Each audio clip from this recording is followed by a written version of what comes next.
আসসালামু আলাইকুম। আজ ২৮ জুন ২০২৬ বাংলায় আষাঢ় মাস চলতেছে। তাই আমরা যারা ধানের কাজ করি আমাদের এলাকায় সবাই কিন্তু এখন বীজতলার জমি প্রস্তুত করতে ব্যস্ত। বাগানের পাশাপাশি আমাদেরও ধান ক্ষেতের কিছু অল্প জমি আছে যা শুধু আমরা নিজেদের খাবারের জন্য শুধু এই ধানগুলো লাগিয়ে থাকি। তো আজকে সকাল সকাল নাস্তা করে আগে কিন্তু আমার জমিটা প্রস্তুত করে পরে কিন্তু আমার বাগিনার জমিটা প্রস্তুত করে আসি। আমাদের মধ্যে মিল থাকার কারণে আমরা কিন্তু সবসময় এরকমই কিন্তু একে অন্যের কাজ করি। দেখা গেল আজকে যদি আমি কাউকে কাজে সহযোগিতা করি সেও কিন্তু পরের দিন আমাকে সহযোগিতা করবে। তার জন্য কিন্তু আমাদের কাজটা করা সহজ হয়ে যায় এবং কাজের মধ্যে কোনো অলসতা আসে না, কাজটাও কিন্তু দ্রুত শেষ করতে পারি। আজকে সকালে প্রথমে এসে আমার এই জায়গাটা প্রস্তুত করি। আর প্রথমেই এসে আমার এই জায়গা প্রস্তুত করার কারণ ছিল, তার কারণ জায়গাটার মধ্যে অনেক বৃষ্টির পানি জমে গিয়েছিল। আগে এসে জায়গাটা প্রস্তুত করি, তারপর বৃষ্টির পানির নিষ্কাশনের ব্যবস্থা করে তারপর বাগিনার জায়গাটা প্রস্তুত করতে চাই। বাগিনার জায়গাটা প্রস্তুত করার কয়েক ঘন্টা পর কিন্তু আমার জমিটার পানি একদম শুকিয়ে যায়। তারপর কিন্তু বাড়ি থেকে বীজ নিয়ে আসি। আপনারা যে জায়গাটা দেখতে পাচ্ছেন বীজ ফেলতেছি, এই জায়গাটা কিন্তু এখানে ৫% জায়গা, আর ৫% জায়গার মধ্যে ১৬ কেজি ধানের বীজ ফেলতেছি।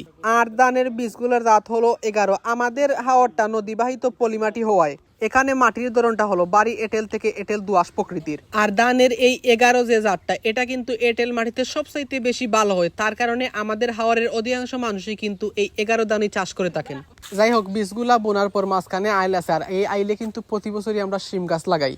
তার কারণে আগ থেকে এই জায়গাগুলো প্রস্তুত করে রাখতেছি।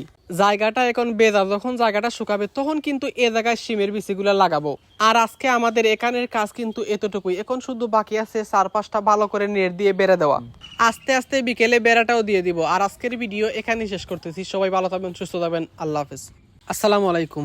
আজ ২৮ জুন ২০২৬ বাংলায় আষাঢ় মাস চলতেছে। তাই আমরা যারা ধানের কাজ করি আমাদের এলাকায় সবাই কিন্তু এখন বীজতলার জমি প্রস্তুত করতে ব্যস্ত।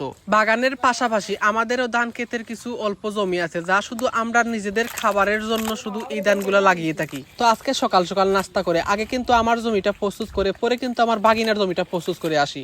আমাদের মধ্যে মিল থাকার কারণে আমরা কিন্তু সবসময় এরকমই কিন্তু একে অন্যের কাজ করি। দেখা গেল আজকে যদি আমি কাউকে কাজে সহযোগিতা করি সেও কিন্তু পরের দিন আমাকে সহযোগিতা করবে। তার জন্য কিন্তু আমাদের কাজটা করা সহজ হয়ে যায় এবং কাজের মধ্যে কোনো অলসতা আসে না, কাজটাও কিন্তু দ্রুত শেষ করতে পারি। আজকে সকালে প্রথমে এসে আমার এই জায়গাটা প্রস্তুত করি।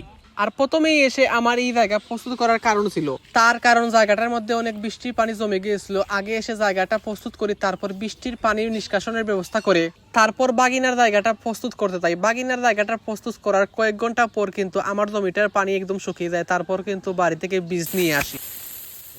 আপনারা যে জায়গাটা দেখতে পাচ্ছেন বীজ ফেলতেছি, এই জায়গাটা কিন্তু এখানে ৫% জায়গা, আর ৫% জায়গার মধ্যে ১৬ কেজি ধানের বীজ ফেলতেছি।